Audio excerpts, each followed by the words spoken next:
Hi, this is Panasonic GX8, the latest and besides GH4 the most advanced Panasonic mirrorless to date. With the current price of around $1,200 it is not what one might call affordable, but in return offers a rather unique set of features, some of which are not found anywhere else. Build quality is top-notch. Magnesium alloy body feels very solid yet not too heavy. External materials are great. Grip is covered with rubber, which is not as soft as on GH4, but still very good. Unlike the GX7, GX8 is now weather sealed. It should survive light rain or very dusty environments. Of course, you also need weather sealed lens. The body is a bit bigger than GX7 was, and I don't mind it. It feels just about right in my hand. Grip size is adequate and all the controls are on logical places. There is quite a few of external buttons all around the camera and most are assignable. At the top you can see dual dials used for shutter and aperture. Mode dial is surrounded by a bigger one which controls exposure compensation. These four dials have different resistance when rotated, and I could clearly see Panasonic paid a lot of attention to details. For example, mode dial is hardest to rotate since it is probably the least one used and you don't want to move it accidentally. Exposure compensation dial is a bit easier to rotate, and twin dials at the right of the camera are very easy to move. This is because they are used the most, as much for shutter and aperture, but also for quick menu and main menu settings. At the back there is standard cluster of controls on the right side. I'd like to point out the direct focus mode switch, which is easy to reach with the thumb. 8 external buttons are assignable, and there are extra 5 assignable virtual buttons on touch LCD. More than enough for anyone. Sensor has 20 megapixels resolution, what is the highest ever for micro four thirds camera. Image quality is on a high level as expected. There is a good deal of headroom in RAW files for post-processing. Not to the extent of APS-C sensor from Nikon D7200, but better than, for example, old Canon's 18 megapixel sensor. Colors are neutral by default, but once you start processing images, GX8 can have a bit different color rendering than what I am used from Canon or Nikon. It is not better or worse, just different. It took me a few days to get used to. I use this camera with 14 to 42mm lens, 30mm macro and 42.5mm f1.7 primes, and I can tell you it really pays off to get a better than the kit lens, but that is the case for any camera system. Look at this, a fine example of moire. This is the only image I got moire, so it's not a major problem, but keep in mind it might occur on certain occasions. Another weird thing is this type of flare. It happens when the sun is somewhere above the upper part of the frame. Similar thing occurred with Olympus EM1 when I reviewed it a few years ago, so I'm guessing this is not lens of camera specific, but is the result of very short flange to back distance. Light reflecting from sensor to the back lens element and back again, something like that. Anyway, this wouldn't stop me for buying this camera. It occurs in special conditions and can even be regarded as a cool hipster effect. High ISO is okayish. This is not a low light camera, it feels best at ISO 1600 and below.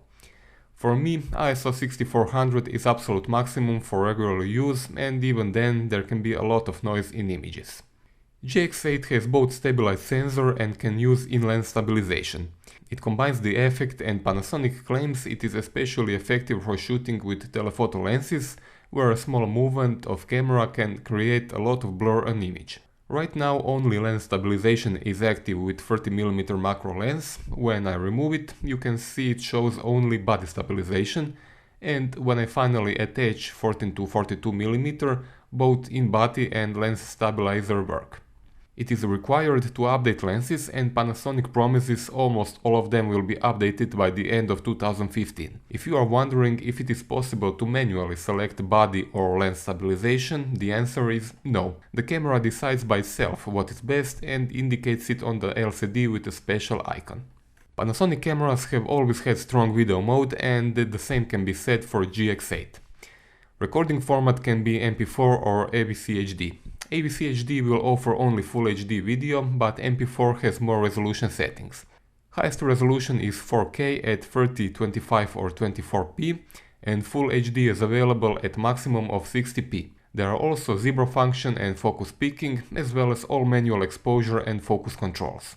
Input for external microphone is present and you can adjust sound level in the range of -12 up to +6 decibels and bypass auto gain. Cool thing about GX8 is that you can record video in one piece as long as the battery works or memory card has enough space. There is a catch though. This applies only to North American models. European cameras will still have standard 29-minute limit. Video quality is first grade, sharp and detailed with neutral colors by default, but can be fine-tuned to personal taste in camera. There is no moire effect or any traces of compression artifacts. If video is your thing, this is the camera to have. Both mechanical and electronic shutters are available. This is the sound of mechanical and electronic shutter, which is, of course, completely silent. There are some limits though. Electronic goes from 1 second up to 1/16,000 of a second, and mechanical from 60 seconds up to 1/8,000 of a second. In bulb mode, maximum exposure is 30 minutes. Autofocus in good light is instant. Even in lower light it still works quite fast and rather accurate. Autofocus point size can be adjusted via touch LCD or using dials. Almost infinite number of autofocus point sizes are available.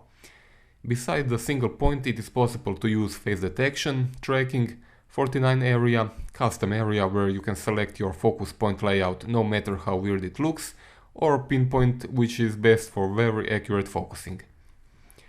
Manual focus has familiar implementation. Focus scale is displayed and part of the frame is magnified. It is possible to choose level of magnification and move magnified part freely around the LCD. LCD unit has 3 inches diagonal and 1 million dots. This is the same like on old GX7, but now it uses OLED technology, what makes it even better, brighter with better color reproduction. Viewing angles are perfect. Touch control works very good and can be completely disabled if you don't like it. It is fully articulated and can be closed to protect it when not in use. Also, you can rotate it up front and see yourself while filming video logs or taking unavoidable selfies.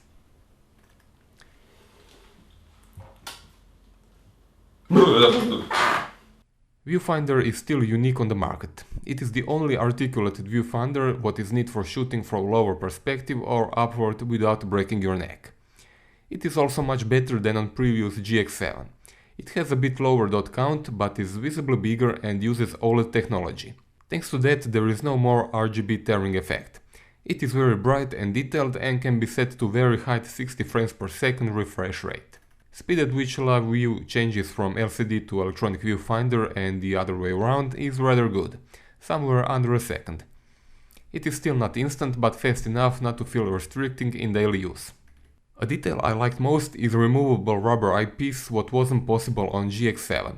Now you can get even bigger eyepiece if you want to, or use the finder without it, what is very important for all photographers who wear glasses. Officially battery life is around 330 shots. During my review I got more, in the range of 400 shots, what is quite nice. With another battery in pocket, you'll be set for all day of shooting. External charger is included. It takes around 2 hours to charge an empty battery. There is no possibility to charge it inside camera, but typical user of a camera such as this will never ask for it. Battery compartment is far enough from tripod mount, so it won't be a problem to change a battery or memory card while tripod plate is on the camera. Standard SD memory cards are supported and maximum size which GX8 will recognize is 128GB, what should be plenty even for most avid 4K video enthusiasts. Connectors are on the left side. GX8 has micro HDMI output, USB connector which is not of the standard kind, I really hate those, and microphone input which doubles as wired remote control input. Sadly, microphone input is 2.5mm, not the standard 3.5mm. I really don't see the reason for that, and it could be a problem for a lot of users since most microphones use 3.5mm connector. The way it is now, adapter or external audio recorders are required. This is maybe only bad thing about video recording capabilities on GX8, and it's a shame since video itself is of very high quality. GX8 doesn't have a built-in flash, nor has external one supplied in the package. There is standard hot shoe at the top of the camera though. Quick menu is familiar. One dial browses through options and other one changes them. The camera remembers what was selected. There is no need to press enter button to confirm selection. Main menu has quite a lot of options and I won't explain them this time. If you are interested about it, take a look at second half of my FZ300 review. I explained almost all offered options and these two cameras have almost identical menu systems. What I would like to point out this time is that there is a lot of small details you notice only after some time of use and only then realize this is the first time you saw something like that implemented on any camera. For example, when in timer mode, you can deactivate shutter firing by pressing the central button on multi-way controller. On all other cameras on the market, you need to wait for the camera to fire that one shot. If it is a long exposure like 30 seconds, that's a long time to wait. Playback has usual screen layouts like image only, basic info, detailed info and RGB histogram. It is extremely fast, just look at how fast it flies through raw files. For conclusion, I can say Panasonic might have a real winner here. GX7 was already very well accepted camera, but it had some flaws, at least in my eyes. Those are now fixed with the new model. By that I mean a proper electronic viewfinder, bigger and better built body and in-body stabilization. If you have Olympus lenses which are never stabilized or use old legacy lenses with adapters, both of them are now stabilized on GX8. Most of everything I like the entire combination of features and small size of the camera. It has tilting electronic viewfinder and articulated LCD, silent operation, fast autofocus and overall response, great image quality and superb video recording. This is great camera both for traveling, street photography and everyday use. Micro Four Thirds system has now more than 50 lenses and everyone should be able to find something for personal taste. Overall, GX8 is one of the best mirrorless cameras you can buy. That's all for this review. I hope I gave you usable information. If you have a question, feel free to ask me in the comment section below. Subscribe to my YouTube channel and if you want to support my work, buy stuff on Amazon using my affiliate links below this video. You will not pay any more than otherwise, but I will get a small percentage from every purchase. Thanks for watching.